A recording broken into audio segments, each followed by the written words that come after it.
Hello, greetings, and welcome everyone to this news video. I am the Ninjineer, and the topics today are as follows.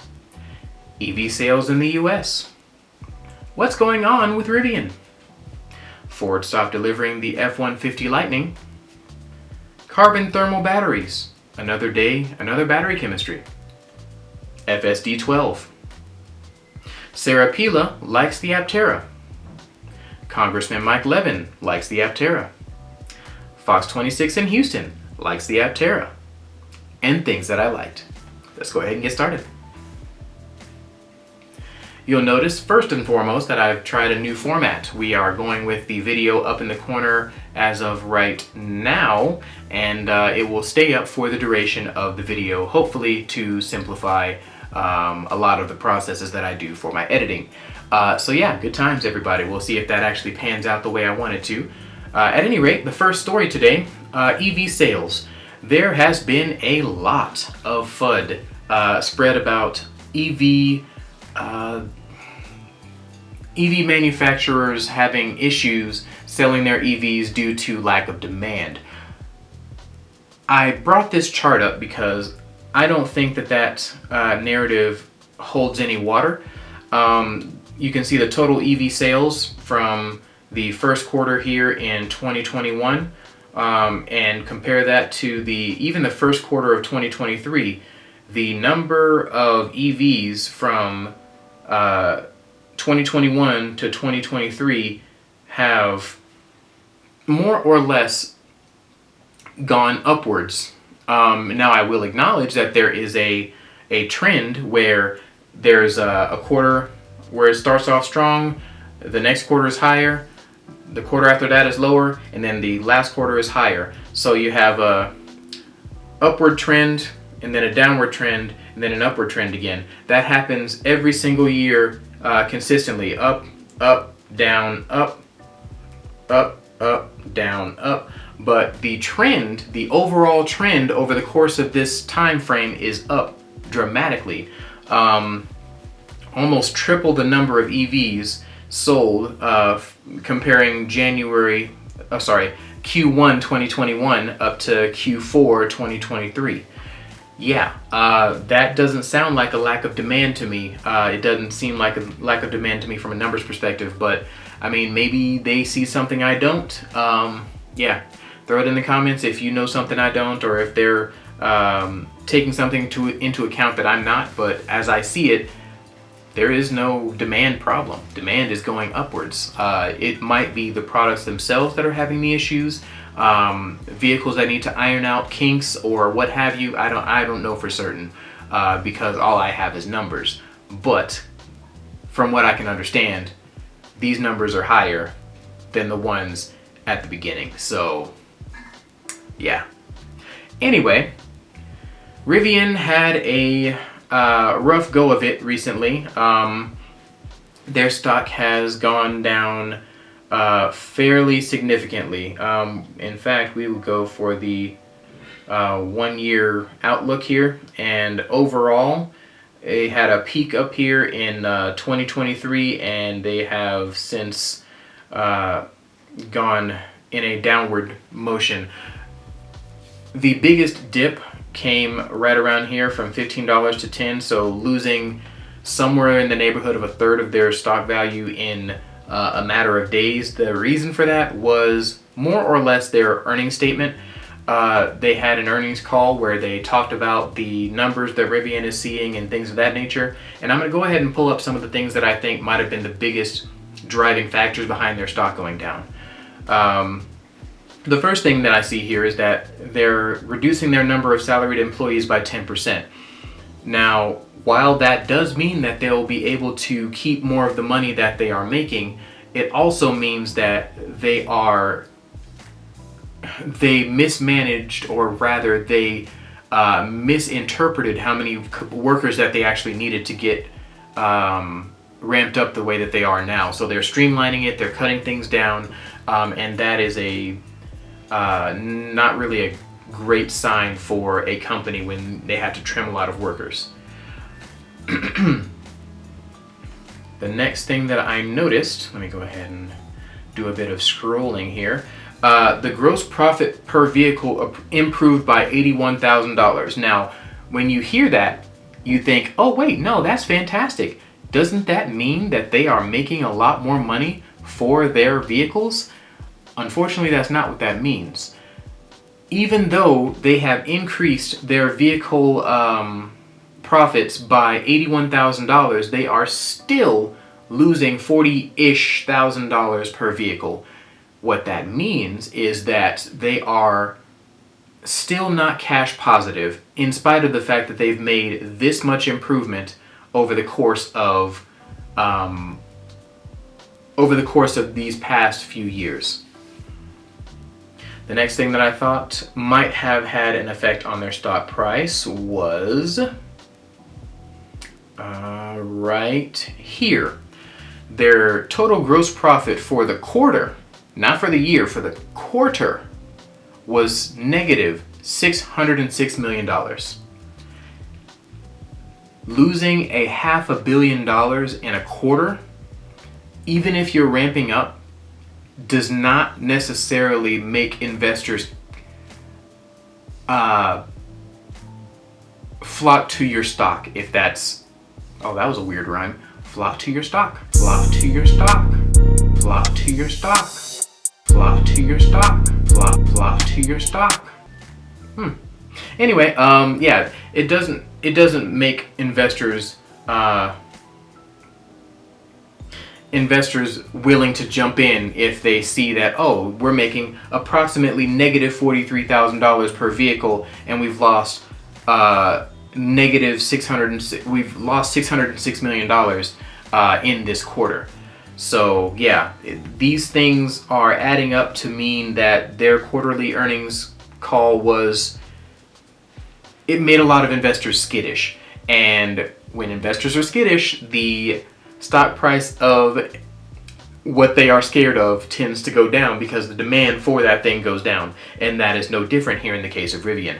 I really deeply hope that they make it through this time because I like what Rivian stands for and I like their unique styling. Although trucks and SUVs are not my speed, not necessarily vehicles that I look for, I still believe that Rivian could be a very positive impact on climate change if they make it. Now, with the way that they're losing money, I believe it said something to the effect of, yeah, here we go. For the full year, their adjusted operating expenses were $2.7 billion. They spent $2.7 billion for the year, and their adjusted EBITDA, which, by the way, is going to be your earnings before interest, taxes, depreciation, and amortization. This number is the most important for, in my opinion, it is the most important for a new investor to take note of, because that is going to be one of the bigger influences on the stock price as a whole, in my opinion, based on what I've seen.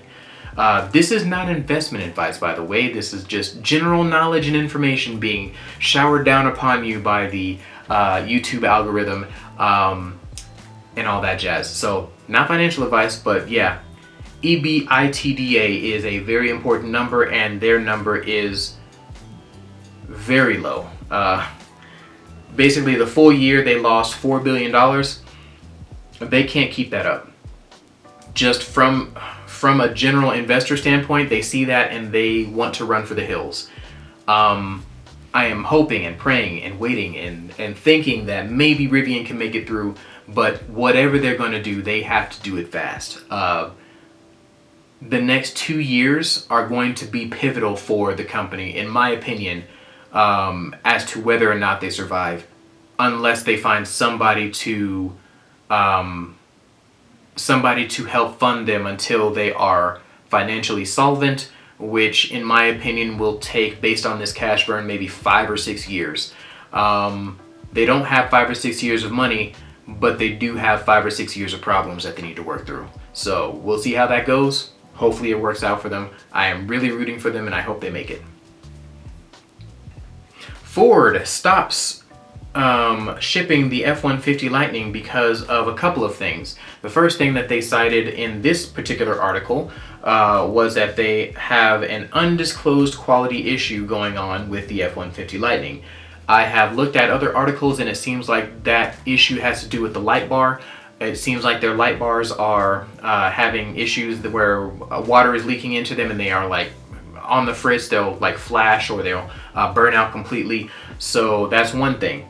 Another thing is, based on other articles that I've read, that some of the dealers that are trying to sell F-150 Lightnings are doing so at a markup that is just simply untenable for the folks that are going to buy an electric pickup truck.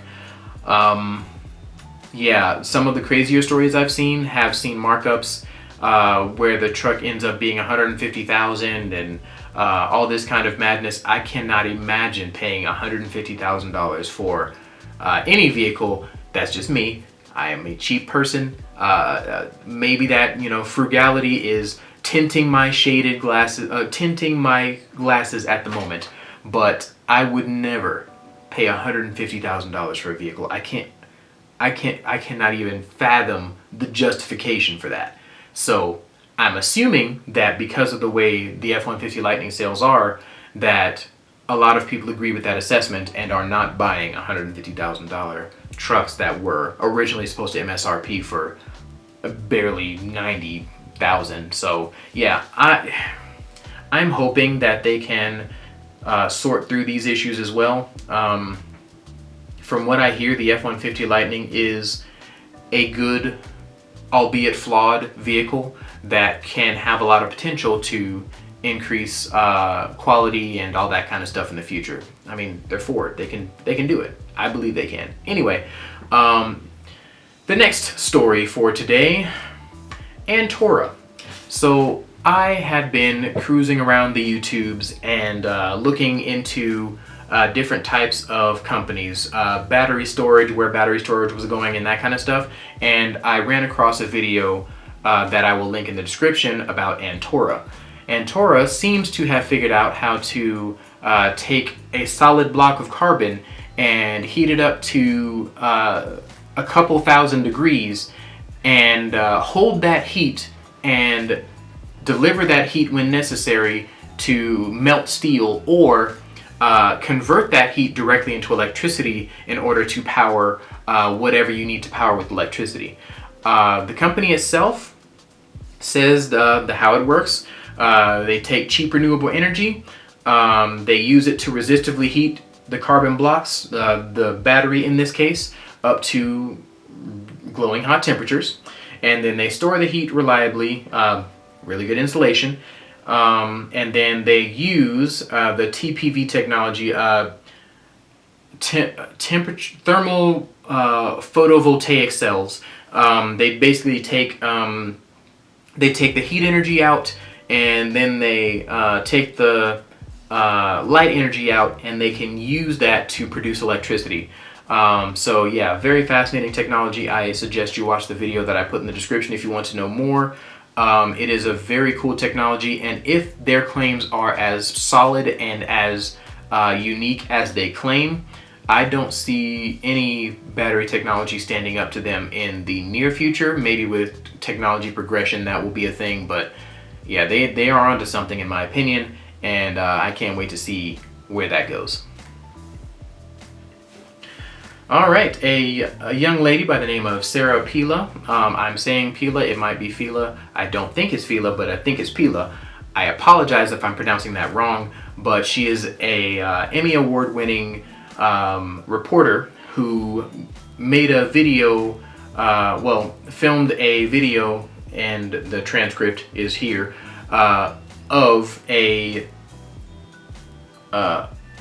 where she believes technology is going, or how the electric vehicle market is diversifying, I should say. And the focuses of her video were solar and hydrogen-powered vehicles.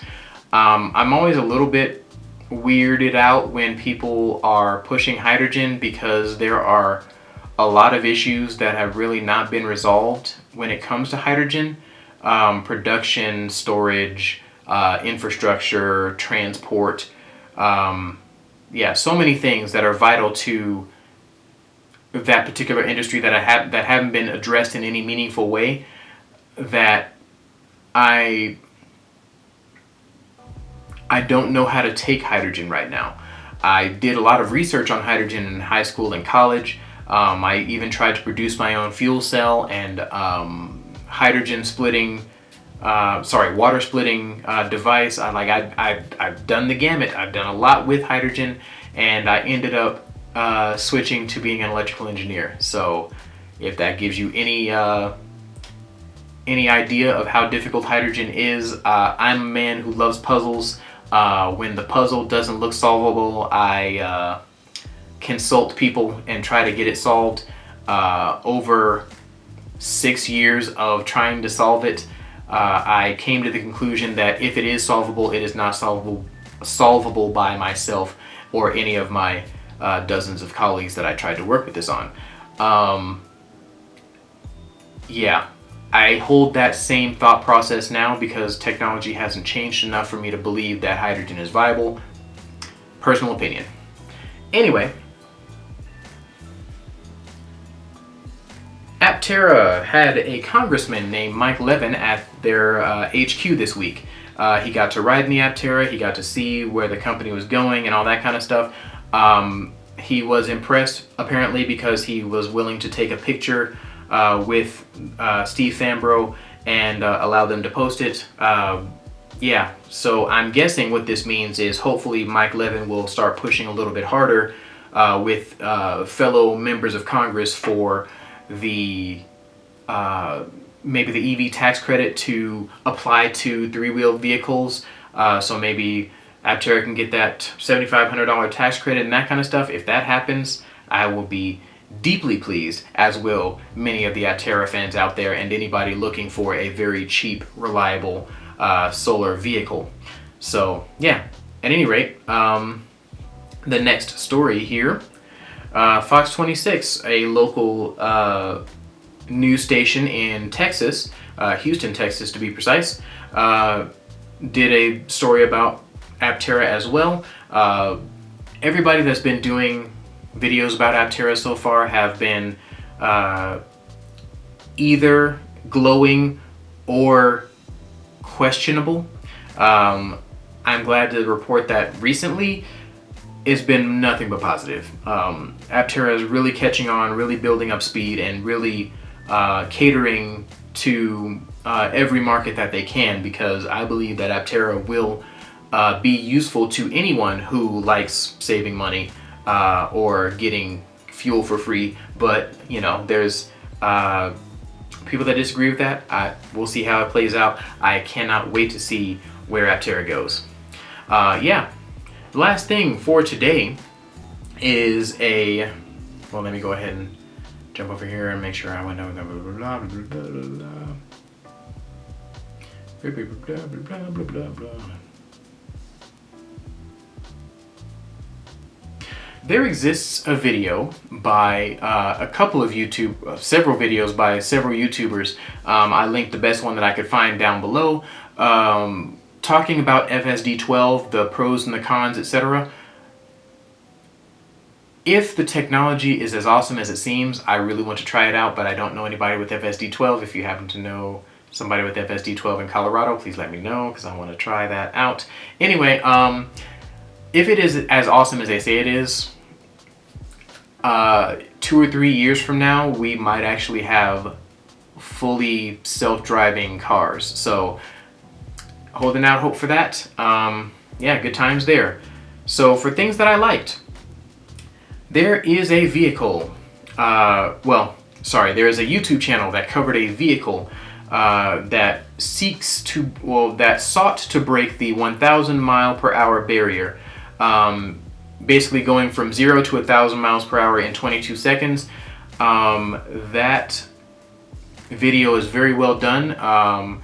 about a very fascinating individual and a very fascinating vehicle, the engineering for the vehicle. This man covers the gamut. I loved the video from start to finish, watched the whole thing. If you guys like really cool engineering, I would say check that one out because he does a great job of explaining it, and the person that makes all these breakthroughs that help produce the 1,000 mile per hour vehicle is a fascinating fellow. So I would say check that out. Thank you guys so much for watching. This video is a little longer than normal, trying my hand at different lengths for different things. But yeah, thank you so much for watching. I am the Ninjineer. Please like and or subscribe, the usual YouTubey things. Yeah, man. Catch you guys next time.